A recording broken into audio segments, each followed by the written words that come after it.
Falling apart right in front of you, just caught in the undertone, just caught. Howdy. Hey, can you hear me? Yeah, I can actually. Awesome. Uh, I know you had keloid surgery, I think recently. I hope you're recovering well. Well, right I now hope you're the doing well. real difficulty is that I have a tummy ache from soup that I ate. Oh no. Well, that seems like it's a pretty good result if you ask me. I had a couple surgeries myself, so I know how tough it can be to recover. No, it's ruinous. I would take anything over the tummy ache. I feel you. So thank you for having me on. I just want to start by saying that I've been a fan of yours for like 2+ years. I appreciate you a lot for having me on here. I think the contributions you've had on this platform, radicalizing people, spreading class consciousness and socialism, is really amazing. I despise leftist infighting personally, and I think despite our differences in any way, I think by the end of this conversation, I know I'll have more in common with you than like a neoliberal or a fascist. I just want to put that out there to start. Comma, Um, but, right? right, exactly. Um, I think your content on race is kind of troubling in some ways. I think you sometimes can tend to have in my opinion, neoliberal colorblind approach to racism and prejudice. I don't think you can treat the experiences of black people and white people as the same.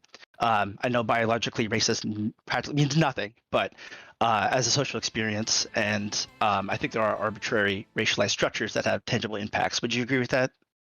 Yeah, of course. Right, exactly. Okay. But I think a lot of rhetoric I've heard from you regarding race and prejudice, um, it kind of verges on that colorblind approach, I think, because it ignores, I think, sometimes the power dynamics that inherently exist within a white supremacist society. Um, so, for instance, like I'm sure you've heard of the racism versus prejudice sort of concept when it comes to marginalized people and sort of the white majority, right? Yeah. Right. So like prejudice would be like I hate white people, and like obviously that's wrong. That's bigoted. But racism would be like prejudice plus social power, where it's like I hate black people, and I could take away your voting rights as like the ruling majority, Yeah, I right? don't like that perspective. Okay. I would like to get into that. Why do you not like that? I mean, I think it's pretty. I think it sticks. It sticks up with like the test of time. I think historically speaking. Well, I mean, it hasn't really, because it's still a pretty niche definition that's emerged relatively recently from like academic spaces. Um, True. And yeah. Sorry. No, it's fine. I just think I would rather distinguish between racism and systemic racism. There are two reasons for this. First of all, there's nothing semantically incorrect about racism and systemic racism being the distinguishing characteristics here. When what you talked about there, like both are racism, but one of them actually like is weighed by social power. I think that's well conveyed. And the other thing is this is, I mean, it's kind of like I guess an optical thing, but we're talking about terminology, and the point of terminology, all language is to communicate meaning. So the problem is the whole like racism equals prejudice plus power thing is really bad communicatively when trying to get across the point to people who are not like in the bubble. Like trying to explain Yeah. to somebody like, no, it's not racist for a black person to scream fuck whitey and then hit a white person on the head, then run away. Like that conversation goes nowhere fast. And I feel like it'd be so much easier to just go, yeah, it's racist, but it's an individual act of racism. It's not really a contributor to like a broader, like systemic type of racism. And I feel like that's like I've never had a conservative like look at that distinction and cause the same kind of trouble that they would if I was trying to do this like prejudice racism distinction. Yeah, I would agree with you in most cases, but I think that it doesn't have to be mutually exclusive. I think you could say that someone saying, fuck whitey and hating a white person is really, it's bad, it's prejudice, it's bigoted even, but you can also lead up with, well, okay, this is why. I mean, there's systemic issues that affect his daily life.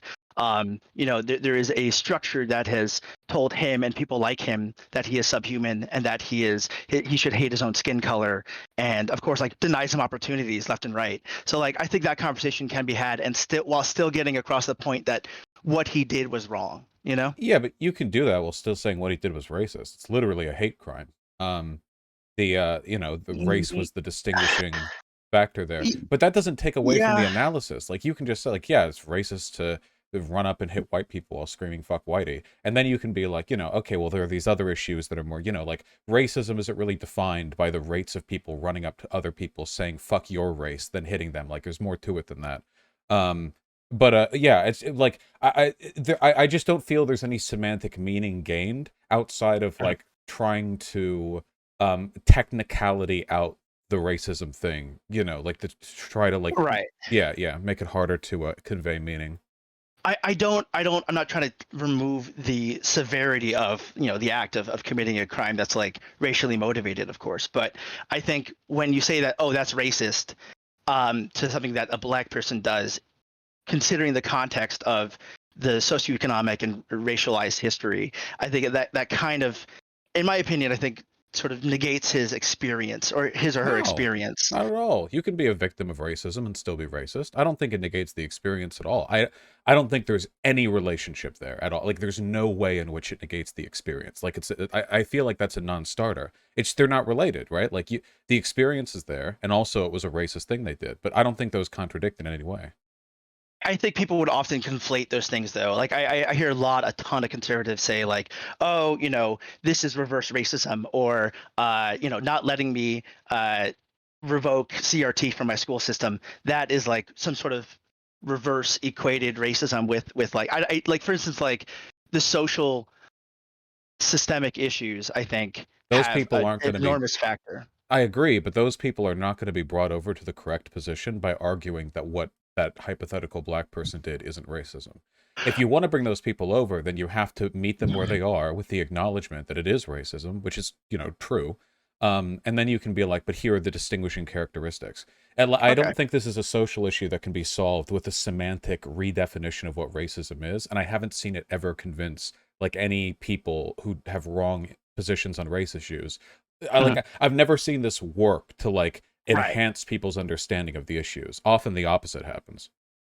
I yeah, I would say that with people who don't necessarily agree with like critical race theory, absolutely. But the way in which you approach it, which you don't use specified language, you just kind of use like a broad approach, like, oh, that is like the same, that is racist. But you can also, I understand now having this dialogue with you that is your perspective, but I think to an average person of color who just comes into your community or is just like looking for leftist spaces and hears you, that distinction might not be known. And I think you have a broad appeal, I think, with people who were once liberal or even sometimes far right, and you have a really good way of de-radicalizing fascists for sure. But I think that that's not your entire audience, and I think there's more people out there who I think misconstrued maybe how you approach race because of that. And I think it's important, I think, to acknowledge someone's different experience But I'm and not how you address them. but we're not talking about experience. We're just talking about a semantic rewrite. If they misunderstand my position, that's unfortunate, but they're not really the audience that needs to be targeted, right? Like black I people who disagree. feel aggrieved by the racism versus racism equals prejudice plus power thing, like those people Mhm. probably aren't voting for Trump. We shouldn't That's true. be terming these concepts around what appeases the sensibilities of people who already agree with us. We should be trying to construct them in a way that makes them as broadly agreeable as possible. And in this case, we can Uh, do that without being dishonest or anything. The definitions I use are correct, and they don't lose meaning. I I would it's tough because I think I'm afraid we as leftists are making the same mistake that the old socialists of like the 19th century made, or the 20th century as well, where they did not include sort of or did not acknowledge the difference in oppression between white working class people and poor blacks, and or just the experience of blacks in general. Because I think in some ways race transcends socioeconomics in many ways. Because like LeBron James could go to court and uses money to get out of it, of course, of like a serious allegation. But he could also have the cops called on him and be killed in the process. Yeah, it's So like that is intersectional analysis. absolutely 100%. But I think as leftists, I think we should not make the mistake of um, excluding someone's experience because But I'm not though. Nothing that I'm doing is negating anyone's experience or denying intersectional analysis. It's just if racial prejudice is racism by definition, that's the way it's been used historically, that's the way people think of it. We choose definitions for these terms, but we're not gaining meaning by switching over to the, I don't know, woke or academic version or anything. If Well, anything, we seem to be losing meaning because fewer people understand what we're saying. Like, how many conservatives have you mhm. seen saying, like, this isn't racist? And then there are liberals in the responses who are like, well, technically racism is prejudice plus power, and they're like 40 likes, 500 responses because conservatives are Right. just not putting up with it. It's Well, really easy yeah. to just go like, yeah, that thing that a black person did was racist. That, however, is not the same as systemic racism. It just works a lot better. I don't think you're denying any experience doing that. I think it is kind of I guess I would say like ignoring the power dynamics between the two groups. Well, that's the difference between regular racism and systemic racism. Well, but it also is interpersonal racism as well. Like I think the power dynamic between individuals within that systemic structure can also be problematic. I think, like I mentioned earlier, like, well, do you know about the Central Park birder who Yes. had the? Yeah, that's actually that's my uncle, and that's a very close connection to me, Oh. and that was awful to see her weaponize her whiteness like that, and she knew what she was doing, you know, and that is something that exists at all times. If you wanted to call the cops on me, this is just an example, but of having uh, power dynamics between us. But if you wanted to call the cops on me, you could do that as a white person, right? And that could cause serious harm to me. That is not an even playing field that I would judge the morality of prejudice or racism. But I don't think it is, because the effect of interpersonal racism is enhanced by systemic power. Right. And that's Exactly. and that's like the main weight, by the way. That's the Mhm. distinction. If you like a black person being called the N-word or whatever racism they may experience interpersonally, like, I'm white, so I'm taking a guess here, but I'd be willing to stake a bet that the majority of the negativity associated with that comes down to all of the associated power structures aligned against black people, and the Mhm. knowledge that what's happening interpersonally is just a reaffirmation and a strengthening of those things, that every system is weighed against them, and this is just like a visible evident expulsion of that bias. So the systemic Yeah. part, that's the harmful part, but I think you can explain, like, what I'm saying right now, like, and we agree on that, but what I'm saying right Mhm. now is what I would say to a conservative when trying to explain the difference between these two. I have never succeeded or seen anyone else succeed in getting a conservative to go along with, well, it's not actually racism because there's not the power element. Yeah, I completely agree with you on that point. Where like it seems like it's talking to a brick wall of like, well, my experience, and also when it comes to like white privilege, that gets used a lot, I think, and it's true in many ways. But the way in which it's described often, like a poor person from like a poor white guy from the Appalachian, area would not associate their experience as being privileged. But I think on top of that as well, I think like by policing our language to, in my opinion, kind of appease uh, the right, it I think it harms our means of spreading solidarity. I don't think it I think appeases the right, though. I just think it's the understanding and the terminology everyone gets behind. I think the right benefits, in fact, with the whole racism equals prejudice plus power thing, because it makes us look like lunatics when black people will do obviously racist shit, and white liberals will rush in to be like, well, technically that's not racism. Like, that's kind of a gift to them. It makes us look as divorced from reality as they say we are. I think in our conversation we understand that difference, but I think most Republicans would not. And I think when you do use the language that they're comfortable with, I personally see it as like implicit in their worldview of what racism is, and it's factor in like if you say that if you do equate it with like, oh, that it was, yeah, I agree with you, that was racist. Oftentimes, one, that conversation ends there, and so they're like, yes, you agree with me, that is racist, and that is it. That's fine. And That can be the end of it sometimes. Sometimes black people I are totally racist, disagree. or I or totally or disagree. women are misandrist or whatever, and we can just be like, yeah, that happened. It was bad. That's fine. People do bad things.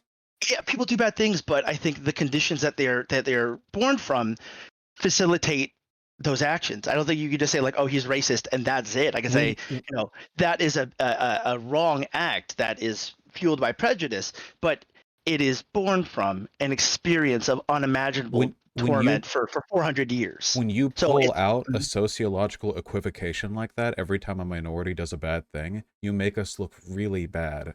Just letting you know, like, because they notice, right? Like, everyone sees, they're not blind, everyone can do bad things, but when the left sees a white person doing something bad and we're like, yeah, fuck them. But when a black person does something bad, we're like, okay, well, obviously this is a product of this and this. Like, that makes us look really, really bad.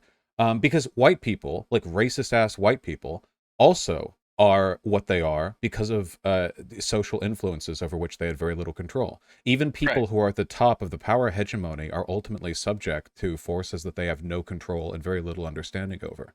So when we only pull out those justifications when minorities engage in this behavior, it makes it seem like we're like we're cheating, basically. Like we're like faking it. Like it's a like an ad hoc defense we can throw out at the last second to absolve people of wrongdoing. And that's how it's perceived. So I think it's okay. If a black person does something racist, I think it's okay to just go like, yeah, this fucking racist ass black guy there, That sucks. And just, if you want to turn that into like a broader thing, I think that's okay. Like, you can use that as a springboard, but I don't think you have an obligation to then frame it like in a way that you're like absolving them or sort of deflecting individual guilt, Well, yes, I agree that it shouldn't absolve them of guilt, of course. Like that is what I would always say is like, like of course what he did was wrong. I'm not just saying that as like a filler. I truly believe that if someone like robs someone in an inner city, obviously robbing someone is bad, but like think about his experience and what he's been through and what led him to that. And I think like you can Okay. you can like believe mutually that someone does something wrong and bad, but like also at the same time fight against the system that like almost force them sometimes to do those things, because when you're in abject poverty, obviously you're forced to do things that middle class, upper middle class people wouldn't have to do to survive in some cases. And I'm just saying, adding that context, I don't think removes any sort of guilt. I think it just adds empathy and understanding, and also on top of that, it sort of negates that idea that black people are inherently violent or Yeah. inherently And predisposed that's to like to violence. and that's good, but you don't need to do that. You don't need to do that by reterming the definition of racism, and you can't just do that for minorities then. Like, there are a lot of white cops who are racist as fuck, and they're racist because they grew up to like abusive parents in the suburbs just outside the city they police, and they've spent their entire life being told that like like interracial relationships and mixed race children are like plagues in society and people need to be kept their own. They're as subject to social biases as any poor black person who has to steal to survive. We're all subject to those. If you want to address the like sociological root of a lot of these problems, you can bring that up. But like, how would you feel about a conservative who pulled that line after a cop shot a black guy who was unarmed? Oh yeah, he shot a black guy who was unarmed, but keep in mind that cop's been subject to so much propaganda about the violent nature of black men, and also, all the training that cops get these days like encourages them to be really reflexive with gun use. Like, you would call them out. You'd be like, no, fuck that. They shot that guy, like, yeah, there are systems that go into this, but like, he did that shit. And I think we need to apply that standard equally, because if we don't, I mean, it does make it look like we're, kind of playing favorites for our political benefit. I sometimes don't care how I come across to people who are upset by the fact that there are systemic injustices and differences between power dynamics between white people and black people. So like for instance, like yes, what they did was both wrong and they both have different influences as to what caused them or maybe fueled them to do those things.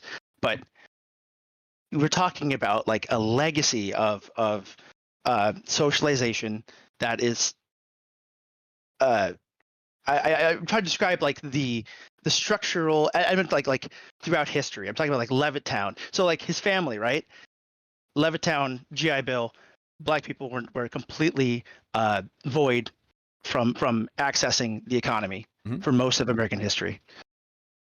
That influences both of their lives. Is say the black man in this case who um, who robbed and stole. His family grew up poor. Their family had, his grandfather was a great grandfather was a slave. On the other hand, This guy grew up, his parents grew up in Levittown, had a different experience. Those are not equal. I don't know. It seems like you're equivocating both experiences, saying like, oh, regardless of what influenced them, they're both equally as bad.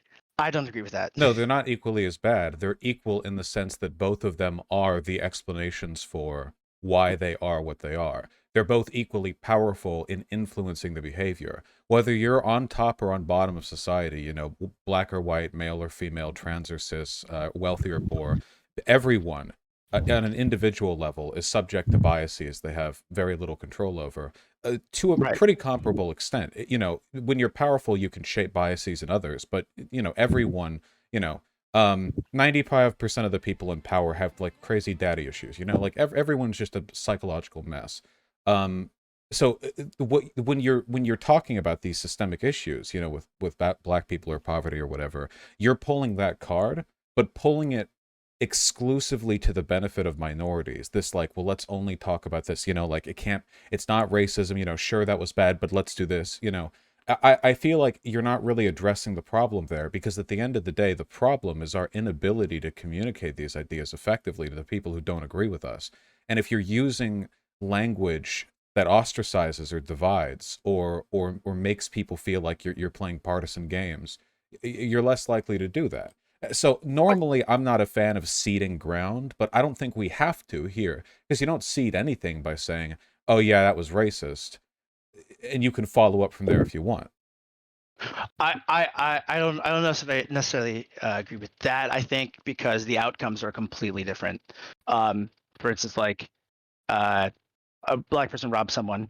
This is a very like, you know, it can he's a subject of his environment. Of course he has to do what he has to do to survive in some cases, but white people historically have like burned down Tulsa, Rosewood. These examples of black autonomous We're not cities talking that about proves that races as groups. We're just talking about individuals' behaviors here.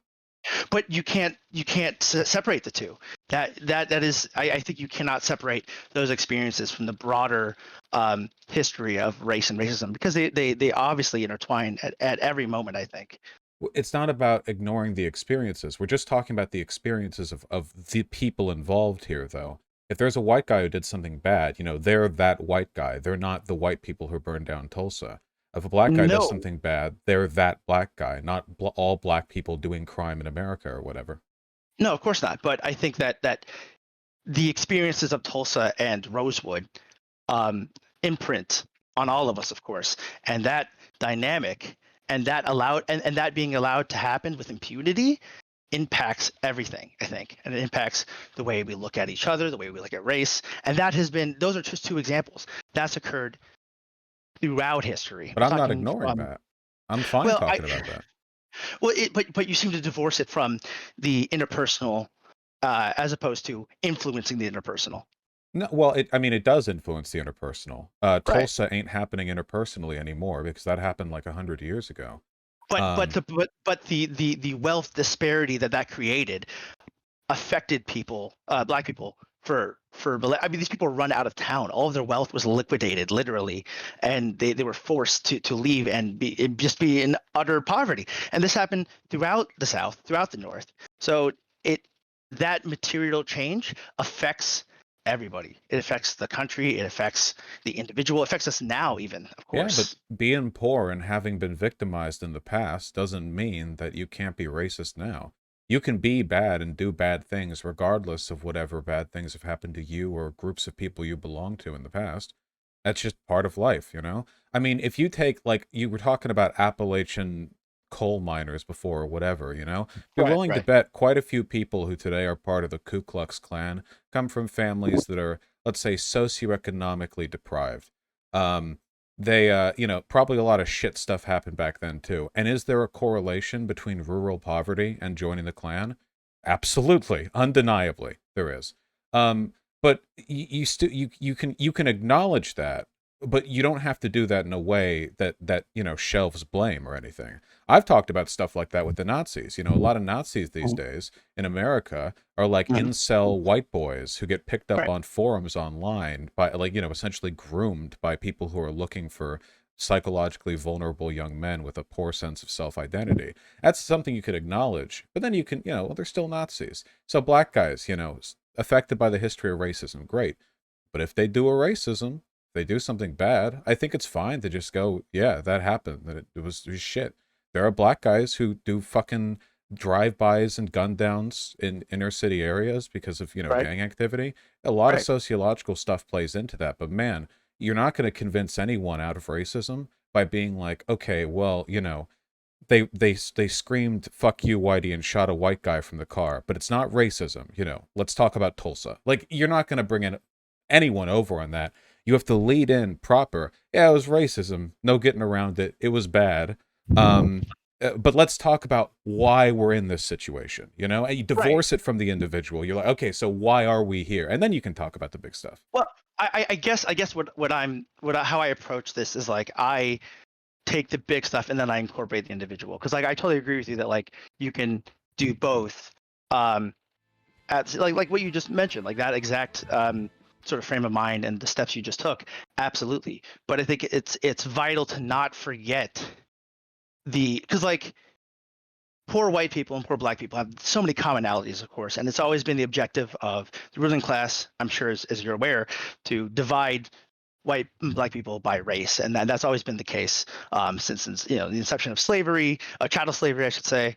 Um, Andrew Jackson, universal white male suffrage, basically did away with any sort of basic solidarity movements for like the better part of the 19th and 20th century because essentially you could be poor and white and still say, well, at least I'm not an N-word. That was the saying.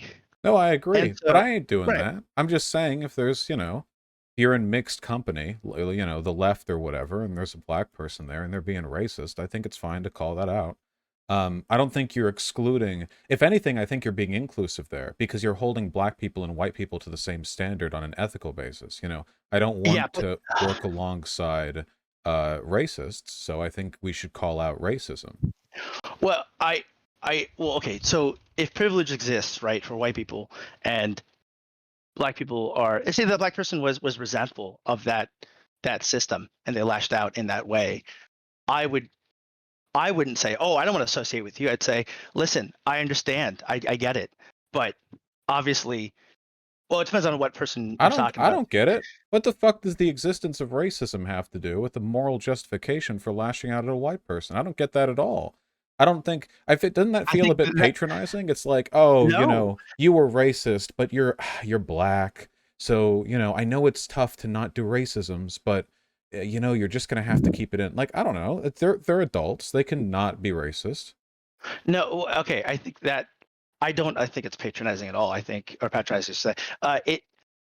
I think it's just a difference of perspective here. I think my understanding of the black experience, at least as I and others I know and love, and just as a group have experienced, influences everything. I mean, it influences, and because that division and all the things we're talking about when it comes to systemic injustices affect decisions. I mean, it affects how you look at But someone else. that's an excuse Because for racists too.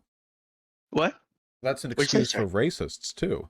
Systemic behavior affects, all this affects behavior. Like, yeah, it does, sure, but plenty of white people are racist for sociological reasons. I mean, But not for systemic reason. I mean, well, no, they are, but yeah, for systemic not. reasons.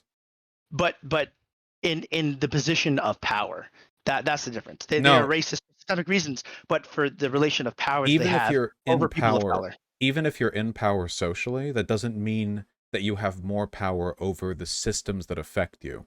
Everyone is subject to those. No, I think if those systems are dominated by a white ruling class, then absolutely. no, because then you're just entrenched in white hegemony.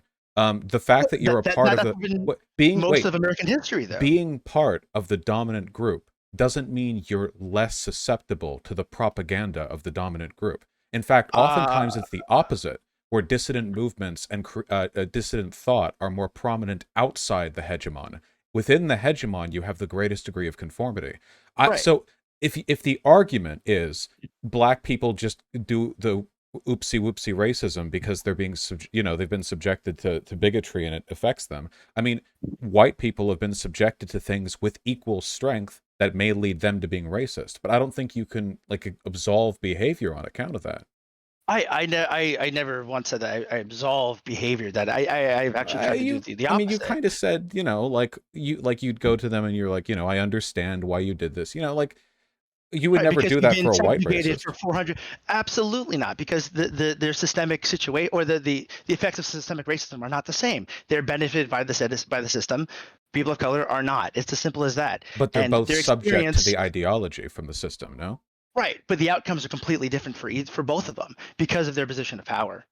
Yeah, but if the question at hand here is how in control are you over your behavior, I don't think there's a difference whether you're in or out of the hegemon. Well, of course, people have gotten themselves out of poverty and have spoke against gang violence. People or in the opposite case, have left the alt-right pipeline and have commented on, their experiences getting out of it. People can get out of anything, but these are age-old systems that have been entrenched and have daily effects on how we see. There's this really great example of this recent study that was done where these three preschoolers, or four, I should say, were sat around the table and they're supposed to look at who's behaving badly. Press a button, who you notice, and there's a black kid, white kid. I mean, it's very multiracial. But the actual test was on the teachers who were watching to see who they watched the most, and black women, white women, I believe, Latina women, they all looked like it the most. So like these are things that, like you said, are out of our control in some ways. So, But as you demonstrate, we are all but subject to these biases. So there's why should internalized black oppression, people 100%, be given more leeway when it comes to doing something that's morally wrong? because the racial hierarchy is built to subjugate people of color.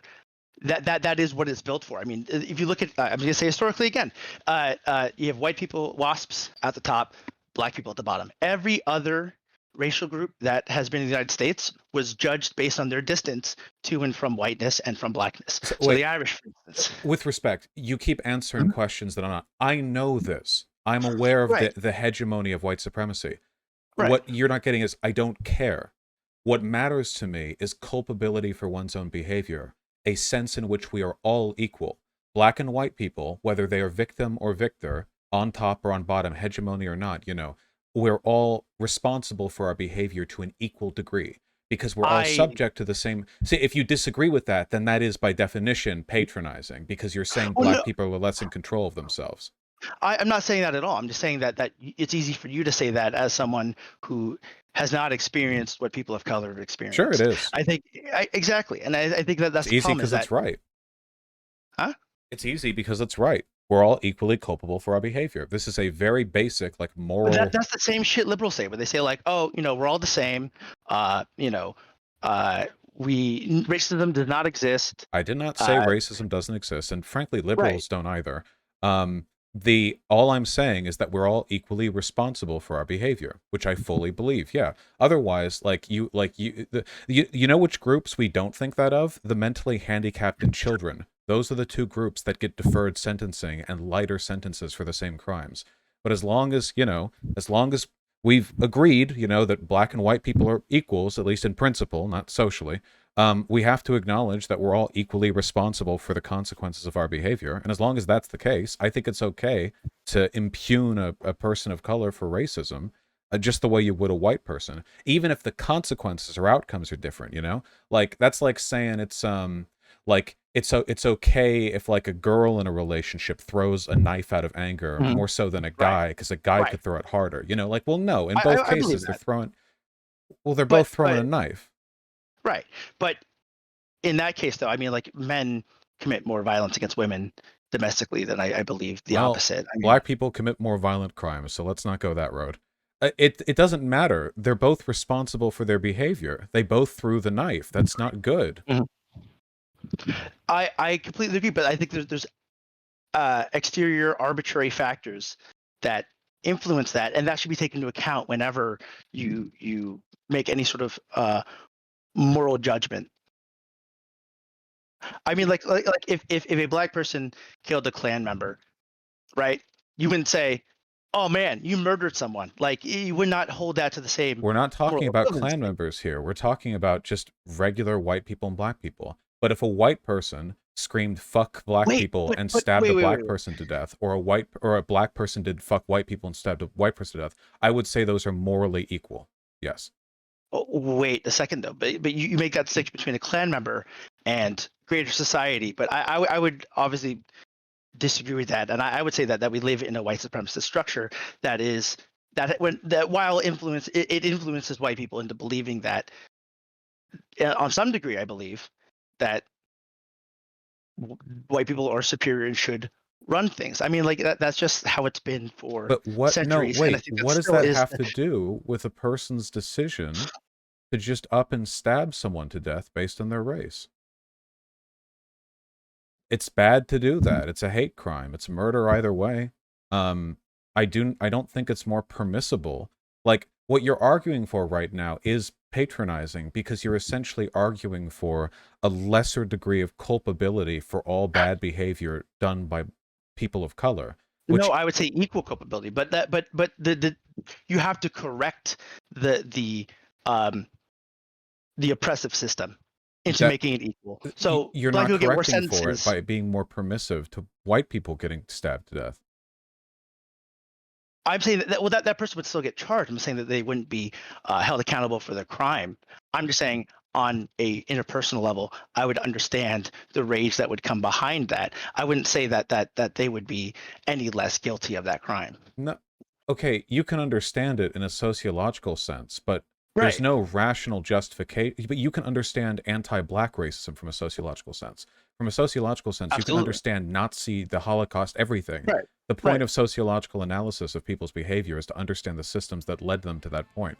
But that's not unique to like the black person doing racism. That would be the case for anyone. Like if a Klan did a lynching, I could ponder that and go, well, I understand sociologically why this happened. But that's not but I mean, that doesn't mean anything with regards to moral culpability.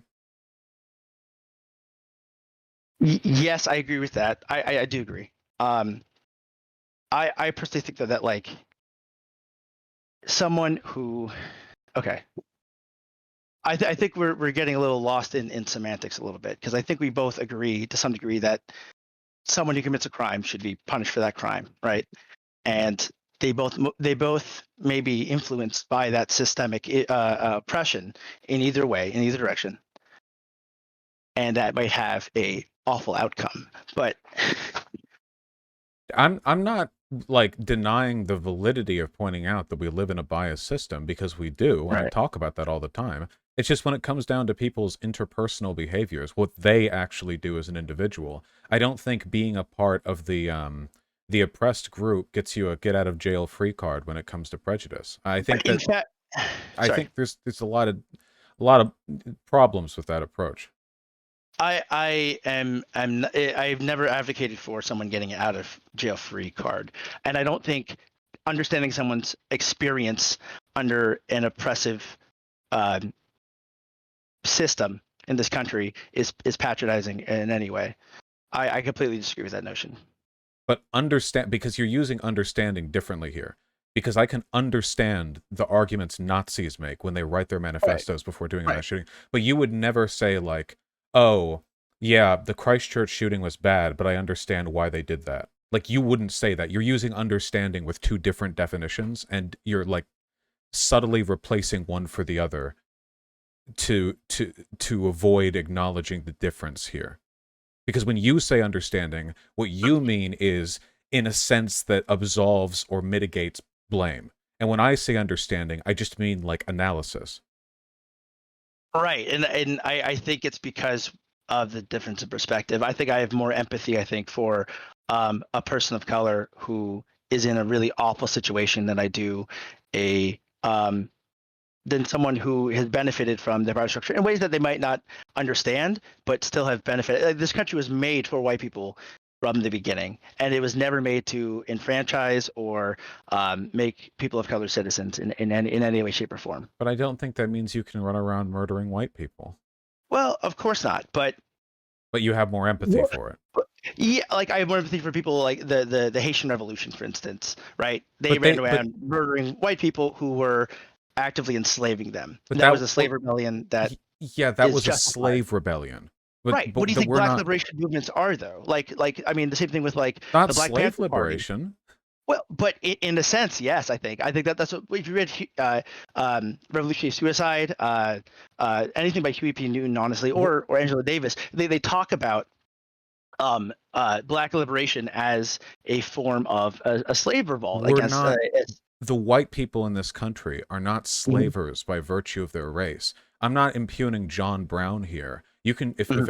a black person's being enslaved, they can do whatever the fuck they want to their slave owner. Okay, that's not I'm not questioning that. But like, you're equating right now. The example was a black person just doing a drive-by and shooting a white guy in the head while yelling "fuck whitey." Nothing about this is anti-racist or revolutionary or praxis or anything. So I feel like it's kind of damaging to compare that to Haitian Revolution or like No. Huey P. Newton's I'm not writings. comparing just murder to the Haitian Revolution. That's But not what no, I'm that's what we talking were about at all. talking about, though. We were talking about randomly killing a white guy, and you started talking about like actual revolutionary ideology, which I don't think there's a relationship between those. I don't think randomly killing. I'm saying I'm talking about the empathy I would have for that person as being part of this. I don't agree with what he did, obviously, but we keep coming back to this. It seems I don't condone murder, of course, against anyone, but if someone said "fuck Whitey," I understand the sentiment behind that. Not condoning the action of killing that person, but I understand the sentiment. I guess that's what I've been trying to say from the beginning, and I haven't really maybe conveyed that well. But that is where I'm coming from. I mean, I think in a consequential sense, somebody like a black guy being like, haha, fuck whitey, and a white person Mhm. like fucking hating black people, like consequentially these things are different because of the Right. imbalance in power. Just Exactly. in Exactly. terms of like individual moral culpability, like Right. what they're to account for, you know? I Right. don't think there's anything more morally permissible about a black racist than a white racist. The white racist may do more harm, but the ideology is what I'm morally impugning here. And in that case, I think they're effectively equivalent. You can see a lot of this when it comes to the interracial discourse, right? Like when we talk about anti-interracial marriage in America, we tend to think like the 1960s, where white, suburbanite dipshits were out there screaming about how our country would fall apart if black and white people miscegenated or whatever. But Right. if you go on social media, you're going to find a lot of black people who are repeating the same arguments today. But They're just okay. But doing it from a black perspective. And to be clear, it's the exact same ideology. No I differences. completely disagree. It's just I being don't agree. done from the other side of the aisle. But it's like building a wall, right? You can build the wall from one side or the other. You can build it from Mexico or America, but when you both sides are done building, the same wall will exist right there between white and black people. Even if you're the dispossessed group, you're still building that wall. Okay, so within the black community, there's a legacy, and you can see this like in comedy sketches. It's reflected in the culture of black men marrying white women as a means of like uh, asserting their masculinity, All right. as it was uh, often repealed from them during slavery. I mean, during slavery, and after the antebellum in sort of the New South era, one of the pinnacles of masculinity was that your wife didn't have to work, right?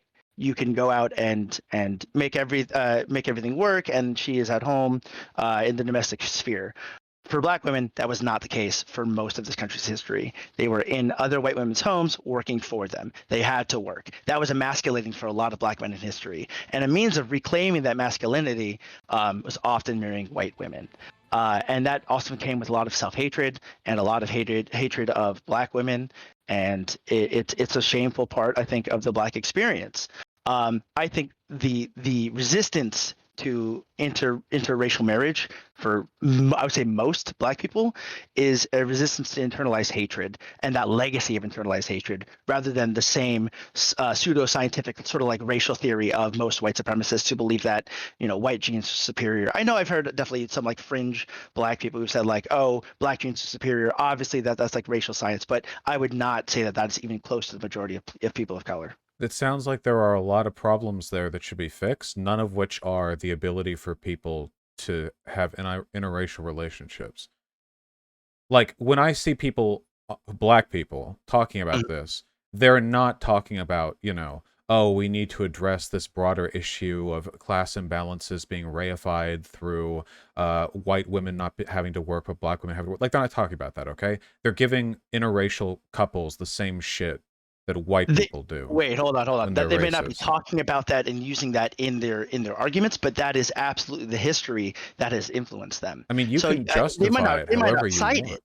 They might not cite that as the reason why they're arguing this, but that is the reality, and that is what is understood. I Is mean, that but you could white justify that all people? you want, but it doesn't. It's It not doesn't. justification. It is. Well, you're justifying it. It is Yeah. literally history. It is literally what happened in this country, White and that racists are also justified by history and their ideology. I not don't care. justified. It is what history is. What happened. It's objective.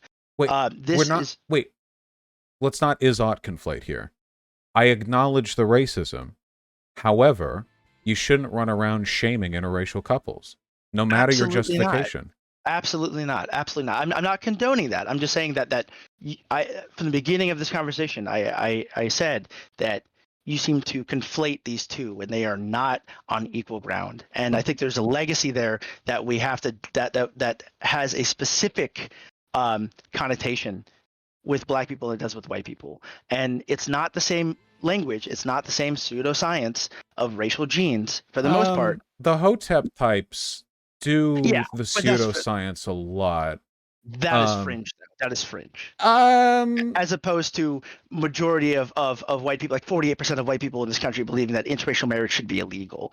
Like there's a vast difference there. What 48% of white people in this country believe it should be illegal? What source is that from? I don't remember if it's for the on a national survey or if this was for Mississippi or a specific state, but I believe that it was 48% of white people surveyed that they think that interracial marriage should not be legal. Well, I'll need I to can look see at that. it. Yeah, Yeah, I can possibly post that. Hold on real quick. Yeah, but a big number. there is a vast disparity on how white people look at interracial marriage in this country and how black people do. Well, it's just historically, black separatist groups have gotten along with like the Klan and shit like that, um, Mm.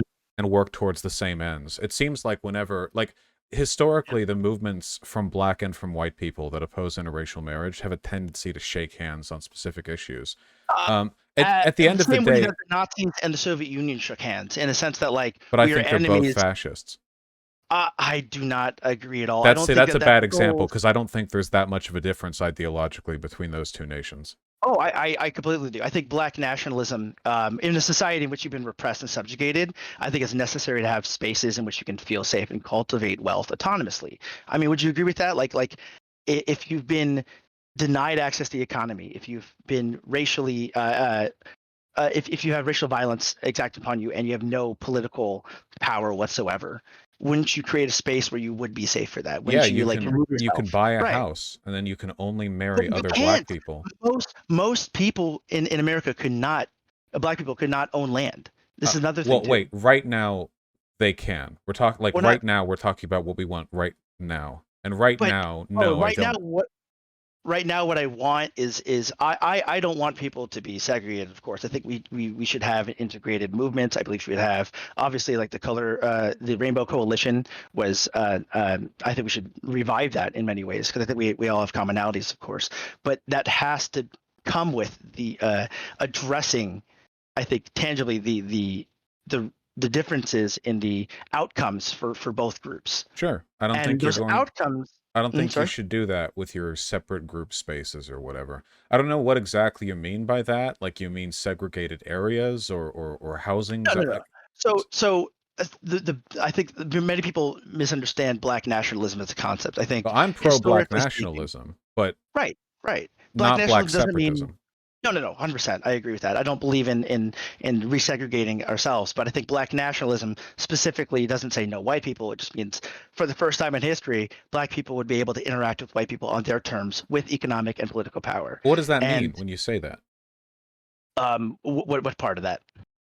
Interact on their own terms. What do you mean? Everyone interacts on their own Interact. Well, terms. no. They don't though, because black people. If you remove political and economic power from a group of people, they are not on equal terms. They cannot come to society as equal to other people, obviously.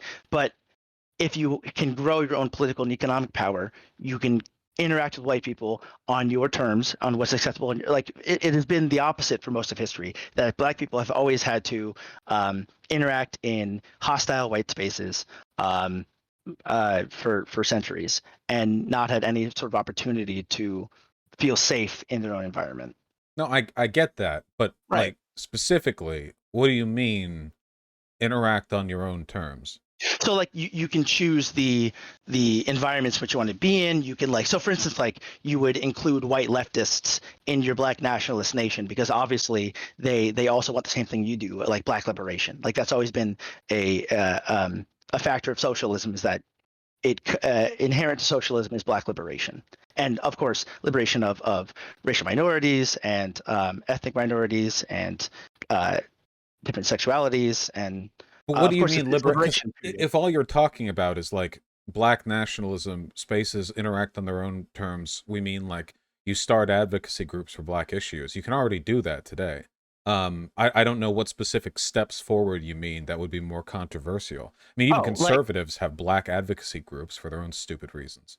right, but they're not obviously Black run, Black owned. So I'm talking about Black owned businesses, and Black owned does not mean you cannot enter the house, into the store or purchase an item, but Black for people being already white. own businesses. They already run businesses.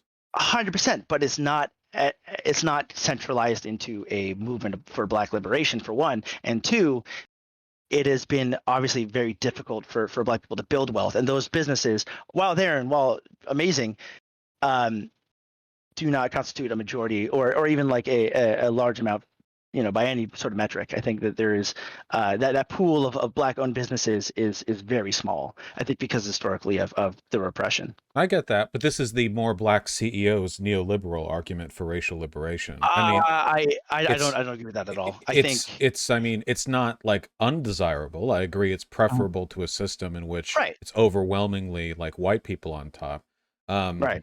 but yeah, The outcome is I'm always obviously got to be careful when people talk about, you know, what they mean exactly with black nationalism because I've gotten very varying answers there sometimes that I quite disagree with, but just need to be I careful. completely agree with you. I agree with you, and I totally understand that sentiment. And I would say I would largely draw from sort of the Malcolm X sort of era of Black nationalism, where it's like the white man's the devil, but I also have white people I work very closely with who are leftist, and obviously he was very close to um, leftism and Marxism. He even said in a famous speech he gave that if the white people who understand what's going down and are leftist came together with Black people, you see real systemic change. And so obviously he was not saying, whitey bad, no whitey at all. He's talking about the greater system and how it influences the majority of Americans who are liberal, conservative, so Well, on. he still said Whitey bad. He did renege on a lot of that stuff before his Oh, death, actors' though. pilgrimage to Mecca, absolutely.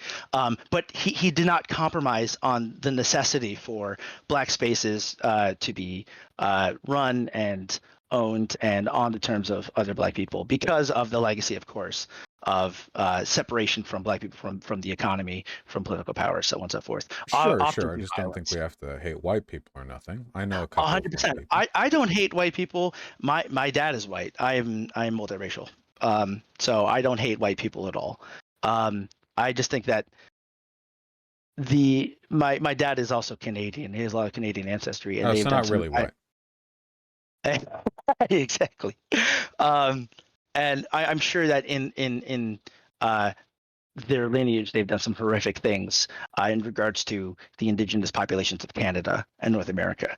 But I don't blame my father for that. I don't think we can blame any white person now currently for anything we've done in the past. I think white guilt is obviously wrong in the context of, well, I blame you for slavery in the 21st century. I do think though there should be some guilt amongst white people for the persistence of white supremacy as the overwhelming system. I think that is what we should focus on. Is that I don't want you to feel guilty for slavery. I want you to feel guilty that this has persisted for so long without us doing anything radical about it and changing that capitalistic white supremacist I don't system. think guilt is a very productive emotion. Well, People have very little control over broader social circumstances like that. Even, I mean, even the president can't, just single-handedly wrest culture one direction or another. Um, I Nobody can. Sorry. Oh, well, yeah, no, I mean, nobody, yeah, nobody can. Even getting people on board with big cultural shifts like that can take a ton of time. And, I mean, people disagree on a lot of these issues. There are white people who are fully anti-racist and white people who most certainly are not. There are black people who are completely fine with the system that we live in today, and black people who certainly are not. I don't know. I don't feel like anyone as a part of their race should feel more or less responsible for these systems, only for their own behavior, because at the end of the day, that's all you can really control. I disagree completely because I think the they when a system has been built for you, I think, and built to benefit you over others, you have a responsibility to dismantle it, and that is through collective action, stepping back, not centering yourself in groups that wish to dismantle that system, and supporting them as like allies. And that absolutely you can change on an individual behavioral level.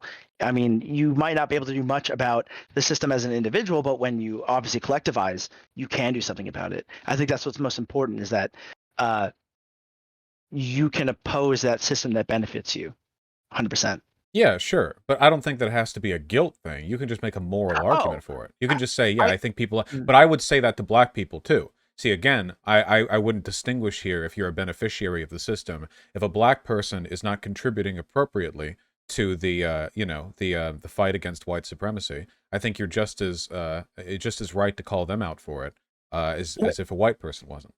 but isn't that just being complicit in the system that benefits you? I mean, unless you're actively and constantly attempting to subvert it and dismantle it, you are complicit in it, and you may Same for the black agree. person.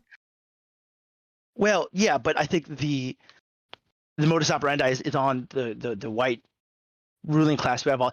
I don't think you could expect the same amount of. Sure, you I mean, can. I think that there should be, but I can understand why someone who's absolutely devastated by poverty in an inner-city community, who is black, who has the compounding factor not of class but also of race, might not have the same tools to fight the system in the same way that someone who has benefited from the system, who is likely upper middle class, can in the But same it's not way. about And the you can use your tools. privilege to destroy it. It is about the tools, though. No, If it's you about cannot. moral. It's about the like the ideology that you're criticizing. No, I completely No, it is disagree because you. A your utilitarian tool. framework is acceptable when we're talking about people's behaviors and actions and such. And Mhm. obviously, if you're going to choose targets on who you should, like if there's one guy you can push to like be anti-racist, and you have the choice between Jeff Bezos and some 70-year-old black guy in Detroit, like obviously you should make the right choice. You should make the utilitarian choice there, power and the tools they can use. But when we're criticizing people ideologically, like when we're saying, the moral culpability, the harm of the ideology itself, I think that's like a fairly level playing field. Now, so if we're talking like activism, like action, like changing things, then of course you should direct your time towards trying to win over the most powerful people, the wealthy, the white, so on, because those people have the greatest ability to affect change. But when we're talking about like whether it's wrong or not as like a principled like ideological thing, I can say maybe a black person being complicit in white supremacy doesn't contribute as much harm, but it is Right. as bad of them to be that as a white person. And interpersonally, if I knew a Yeah. white person, a black person who were both um disinterested in these kinds of issues, I would hold them both negatively to that. Oh, I totally agree. I have no sympathy for I think people of color who um, reject class consciousness, or to some degree like promote capitalism. Of course, I'm not. I always reference the Fred Hampton quote where it's we need solidarity. We don't need black capitalism. We need socialism Yeah. as an ideology. Absolutely.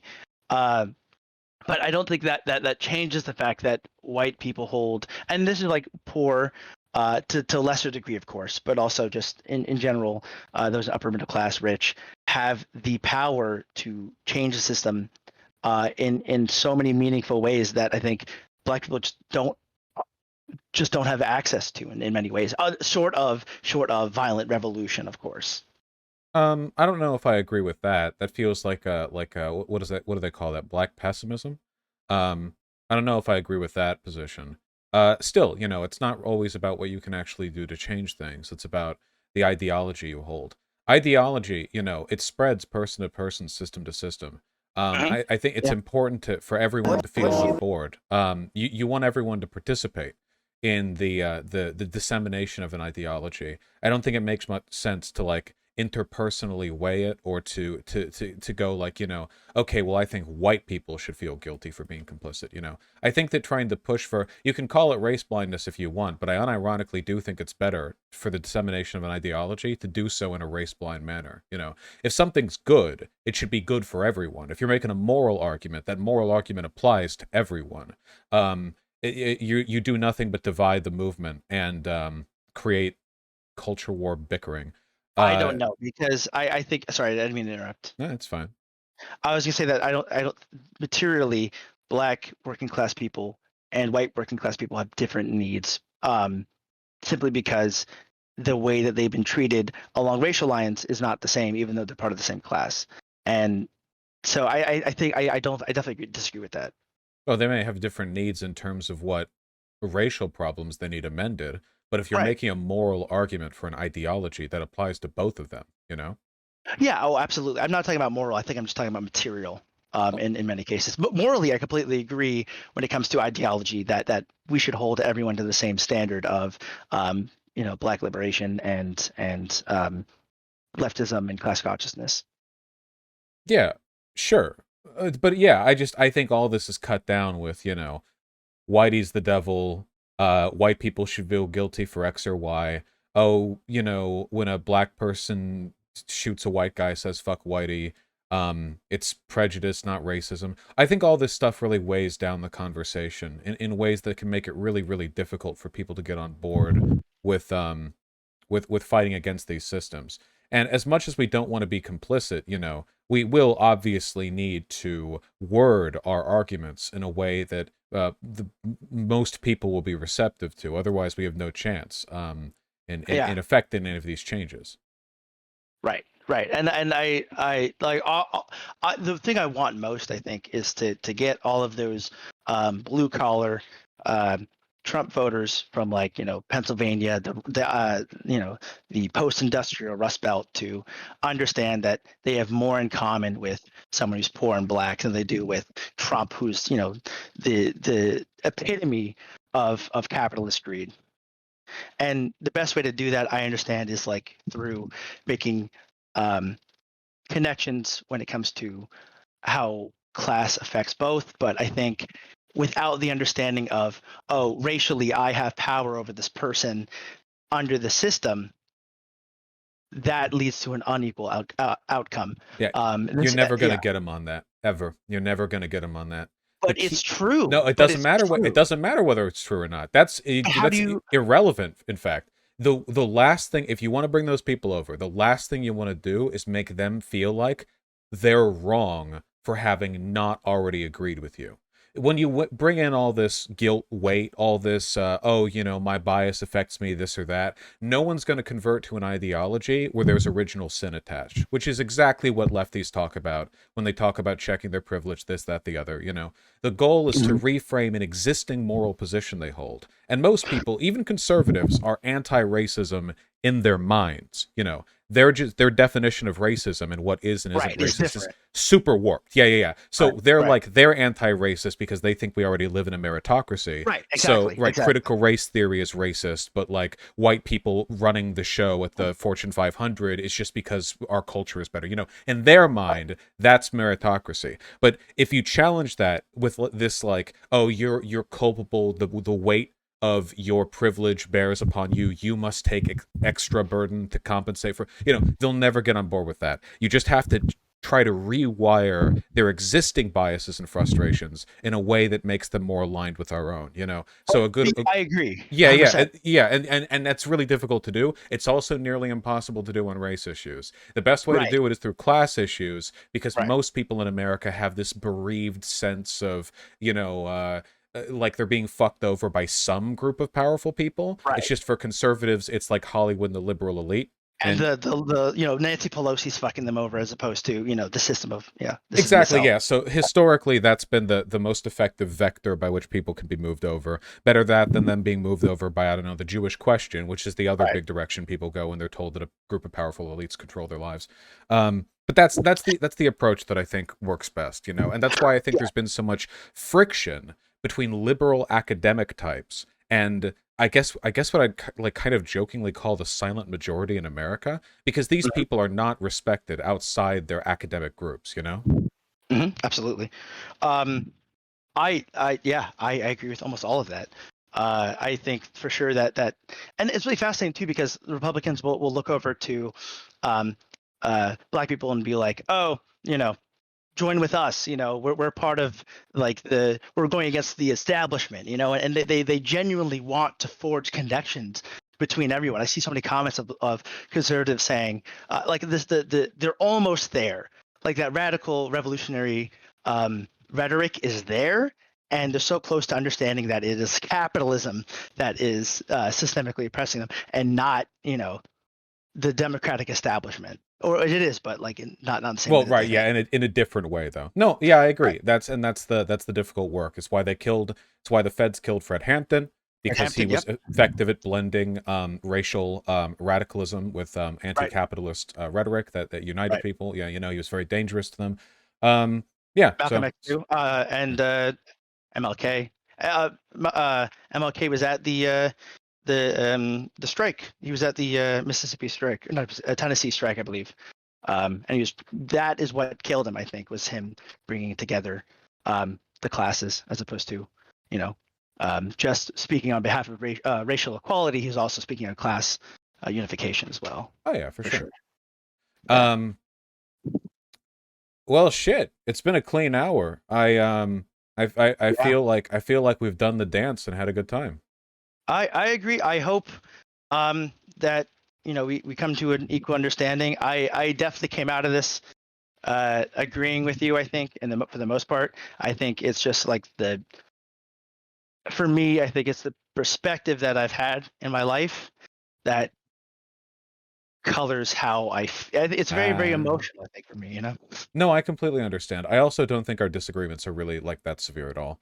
Um, Absolutely, I'm sure, absolutely, I'm sure to some people they may seem to be, but I think they're really quite trivial. absolutely. I would join with you in the Vanguard any day. Right. The pro-white vanguard, because since I'm racially neutral and colorblind, being pro-black and pro-white, they're the same to me. So, yeah, with a white pride rally. Really Yeah. though, I appreciate you coming on. Thank you for having me. Thank you. You have a wonderful day. Okay. Hey, you too, comrade. Bye bye. That was nice. Okay, yeah. I feel like, so there were some points there where I didn't know if this would diverge into like a Professor Flowers tier thing, but it didn't. I don't think I don't think he's even remotely in that ballpark at all. So yeah, I don't want anyone to be like yeah. Don't be uncharitable there. I think yeah. Yeah, no, that was a good convo. Oh, I also wanted to say, just to clarify, so consequentialism, blah blah. Obviously, like the morality of an action is determined by the consequences of that action and the rules that it sets forth for future actions, so on and so forth. When I talk about like criticizing people for their like the weight of their ideology, I'm trying to assess like the moral status of the things they believe in a vacuum in their brain, and then like all the social stuff, all the consequences, all the effects are like multipliers that take place outside. So like I'll give you an example. Okay, let's say we have two people who are social democrats. Okay, one of them is a regular guy and the other one is the United States president. Okay, now social democrats are pretty good. I mean, they're not, I think you can go farther, but there are certainly worse things out there than social democrats. Okay, so so let's say they both have the same ideology. Okay, now let's make a change. All right, the the social democrat uh um who's not the president becomes a serial killer. Those are, I guess, mutually exclusive. Drops the social democrat, becomes a serial killer. Definitely a downgrade in terms of the moral worth of their ideology. Okay, um You know what I mean? And the president goes from being a social democrat to a liberal. Okay, so both of them experience a decline of equal worth. No. Obviously, the serial killer is way, way, way worse. Okay, so social democrat to liberal, and the regular not president goes from social democrat to mass murderer, serial killer. Okay, now obviously, being a serial killer is worse than being a liberal. Hard as it may be to accept sometimes, that is the case. However, more harm will be done by the president going from social democrat to liberal than from the regular person going from social democrat to mass murderer. Because a president is so powerful that the differences in how much of a welfare state they're willing to fund and advocate for could lead to the death or not death of tens of thousands of people. The difference between social democrat and liberal from the perspective of the presidency involves the well-being of an entire nation, meaning that minor changes in their ideology can have massive impacts on well, consequentially on the world. So that's the distinction that I would make. Being a serial killer is worse than being a liberal, sometimes. However, in a consequential sense, the ideological change from SOCDEM to liberal as the president is more damaging than one regular person going from SOCDEM to serial killer. Does that make sense? Do you understand what I mean there? Like, I'm obviously using kind of like a hyperbolic example, but the idea is I'm trying to evaluate the moral character of a belief system first, and then like the consequential stuff goes out on top of it. Because I find that if you don't do that, you start treating people's ideologies in a really inhuman way, where you'll have like you'll like you'll be thinking about like, well, who should be a socialist or who should be a progressive? And you're thinking like, okay, well, homeless people don't need to be those things because they're powerless and will probably be dead soon. And the poor don't need to be those things as much as the wealthy, so I don't really care if they hear it. So I'm not going to reach out to the poor. I'm going to reach out to the powerful. And then like you get in this weird situation where you're treating like a moral position as some kind of currency where you're trying to maximize return on every Does that make any sense? So I try to think of it as like you try to evaluate the system on its own, and then you think of how it works when applied to different groups of people while still believing it's valuable when applied broadly. So yeah, that's my thought. I don't know if this is fully philosophically coherent. I believe it's consistent with my ideology, but anyway, that's how I think of it. Vaush, genuine question. If you had his belief on leniency towards marginalized people being racist, would you also logically have to accept that you're fine with racism from Israel or Rwanda, states where marginalized persons' racism does have bloody impact? Well, in Israel, the Israelis aren't the marginalized ones relative to their own system, so it's kind of a relative determination. I'm quite sure the guy that I was talking to would be pro-Palestinian liberation. If he wasn't, I'd be very surprised. N-word, nice try. With the 888, thank you. Just recently watched Fully Cooley. Don't understand your praise for it, where the story was completely incoherent and couldn't connect to any of the characters at all. Nice try getting me stun locked, but I'm going to be brief with this one. I'm gonna be brief. The story is highly metaphorical, but it's not incoherent. It's a coming of age story that's about the relationship between Nauta and the people in his life, his waylaid sense of maturity, and the bad things that happen to him and the way he grows from it. So think of the plots of an episode not about what's literally happening, but rather about the impact it's having on his psyche and the relationship that change in his psyche has with the people in his life. So try to think of it like that. If you reading a like wiki page that has a plot synopsis of every Fully Cooley episode, like line by line, would be nonsensical. But if you try to understand it as like a stream of consciousness expression of feeling, I think it's a lot more interpretable. Yeah. Somniostatic is right. Symbolism is shown literally. So whereas a lot of cowards embrace subtlety, you see. In Fully Cooley, if something is symbolic, they will literally just, like, flash through it, like, animation-wise. Like, a good example... Okay, just this point, then I'll move on. A good example is that there's a part in the first episode where Nauta and Haruko are standing on opposite sides of a room. They're having an argument, so there's about 20 feet between them, right? Is everyone following? I wish I had visuals for this, but I'll just try to describe it. They're having a heated argument. The pace of the argument is increasing. Naota doesn't want Haruko to stay in his house. Haruko is a manipulative bitch and will say anything to get whatever she wants. Spoilers. And over the course of their argument, it cuts between a couple of shots, which are meant to represent the tone of the scene without actually being literal representations of space.